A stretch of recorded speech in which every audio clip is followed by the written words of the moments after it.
Hello and welcome to week 2 in the Pink Zebra Consultant Training Program. Last week we talked about connecting with your guests at the very beginning of your party and also creating an intentional opening for your party that got your guests involved from the very beginning. Hopefully you've completed the call to action homework from last week and you now have a strong opening for your party and it's scripted out and ready for you to use at your very first presentation. This week, we'll be talking about what happens once you've completed your introduction and you're ready to begin acknowledging your host and interacting with your guests.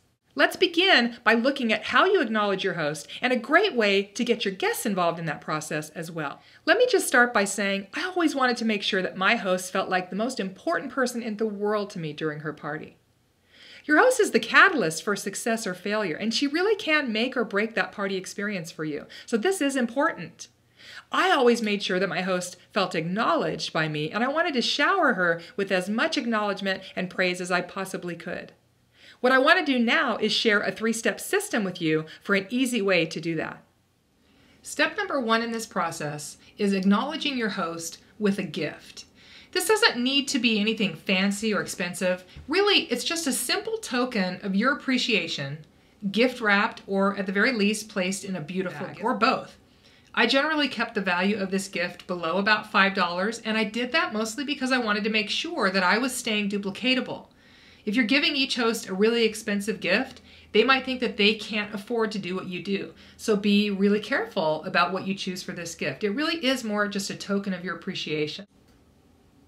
Step number 2, you want to share a greeting card and invite each guest to write in it. So I would tell them, we're going to pass this card around, and I want you to write a personal note in the card for that host.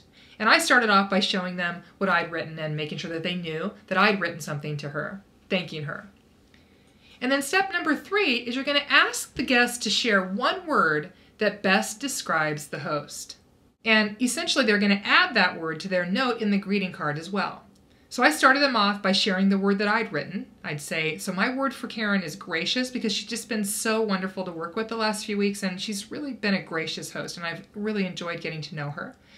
And then I would tell them that we were going to go around the room, and I wanted them to tell me their first name, how they knew the host, and their one word for her, bearing in mind that we wanted her to be glad that she'd invited them and that the party cop was aiming for the face, so we wanted to keep it positive. Yeah, you might want to say that just because every once in a while there's a dynamic at play in families or friends that can be a little bit interesting, and you don't want there to be any negativity.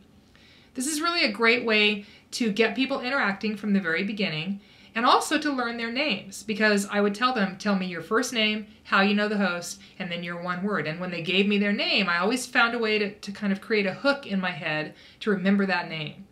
This is also a really great experience for the host because she feels acknowledged by the entire room. Once you've acknowledged your host and you've given your guests the chance to do the same, it's completely natural for you to take a moment and share your story. This is a story that shares with your guests a little bit about you personally and how you got started in your Pink Zebra business, and it can become a huge asset for you at your party.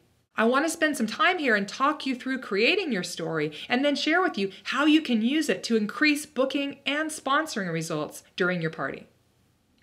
So there are a few components that you're going to want to consider as you create your story.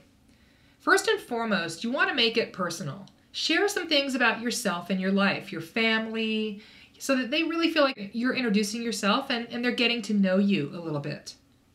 Secondly, you want to plant seeds as you tell your story. This is a really intentional thing that you'll do as you create this, and you're going to plant booking, sales, and sponsoring seeds as you tell your own personal story. And I'll give you an example of how I did that in just a minute. And you want to make it relatable. And by that I mean, I don't want your story to seem too perfect. You know, if you had a really scary experience during your first party and you forgot everything, or you spilled something, or it didn't work out really well, you want to share that. Let them know. And even if you're just starting out and you're just creating your story, how are you feeling? Are you nervous? You know, that's okay to tell your audience, because chances are good they're sitting there thinking, I would be nervous if I did this. And you want them to be able to put themselves in your shoes. You'll notice in a minute when I share my personal story that I talk about the fact that I really didn't want to attend my first party. I felt kind of leveraged into doing that. I felt like that was a very relatable thing to share during my story because I knew pretty much every party I did, there were a few people sitting there who maybe weren't all that thrilled about being there, who only came out of obligation. And I wanted them to know that I got that and I still had a great experience. So make it as relatable as you possibly can.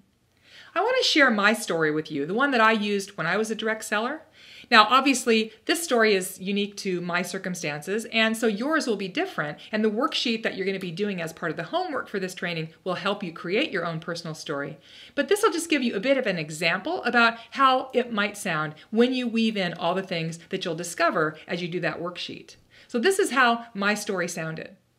So now that I know a little bit more about you, I'd love to tell you a little bit about myself and how I came to be standing up here in front of you tonight. It's actually kind of an interesting story.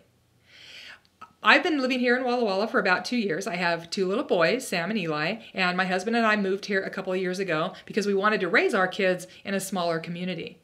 My sister had the first party that I actually ever attended with this company, and honestly, I really didn't want to go.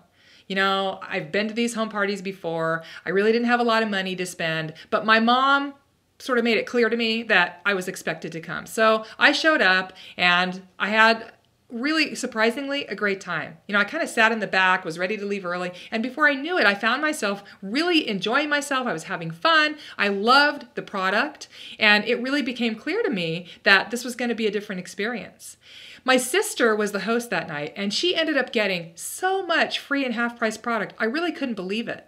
Now, the one thing that I told myself I wasn't going to do was book a party. And of course, at the end of the evening, when I saw how much my sister got as a host, and I realized that my wish list was really long because I loved the product, I ended up booking a party.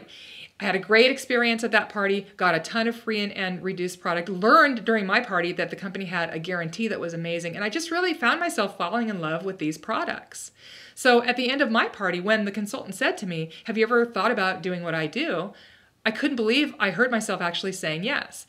The thing I didn't realize was this actually was an answered prayer. I was looking for a part-time job. I never thought about doing this. I was really just going to do my first few parties and be done. And the next thing I knew, I was stepping into a really fun opportunity. Now, at my first party, I have to tell you, I was so nervous, I didn't know how I was going to make it through. Somehow, at the end of that evening, I ended up with 4 bookings and $120 in my pocket. And it's been 2 years now, and I've never looked back. Now let's get started. Now I want you to notice what was missing from my story. An invitation to do anything. I didn't invite them to do anything, to book a party, to think about my opportunity. I didn't give them any invitation because this was really just my story. It was a chance for them to learn a little bit more about me, and I was able to drop all those great seeds as I shared that story. You're going to be doing a booking commercial and an opportunity commercial later in the evening. Now is not the time for that. Here's the reason. If you start out, like most direct sellers do, in the first 5 minutes of your party, telling them about all the opportunities that you're going to be offering them that evening, people tend to put up a wall. Because remember, that's what they're expecting. And the minute you start talking about how your opportunity's been so great and now you have all these great, opportunities yourself and you've quit your job and in the first 5 minutes of your party, they think, oh, here we go. She's going to try to recruit me, and they put up a wall. And then you have to spend the rest of the evening breaking down that wall. And I don't want that for you. So as you create your story, if you find yourself saying, "And since I joined," and then finishing that sentence, stop yourself. I don't want you to talk about all the amazing things that have happened beyond that first party that you did. We're going to do that later on when I teach you how to do an opportunity commercial. So let's look at your calls to action for this video. You have 2 action steps this week. First of all, I'd like you to prepare at least 3 hostess gifts, hostess thank you gifts, to acknowledge your host at the beginning of your party. And make sure that you have the greeting cards available as well, and get that done before your next party. And then secondly, download the worksheet Creating Your Pink Zebra Story from the ZebraNet website and complete that. Make sure that you take the time to really get your story exactly the way that you want it. And then again, you want to make sure that you practice that out loud so that you have the language and you feel comfortable when you start using that at your next party. So that's all for this week. Make sure you take the time to go to ZebraNet, download the worksheet, and do the call to action homework from this video. It's a very important piece of your ongoing success with Pink Zebra. Next time, we're going to be talking about using the wish list and the guest care card during your parties. So I'm looking forward to sharing that information with you then.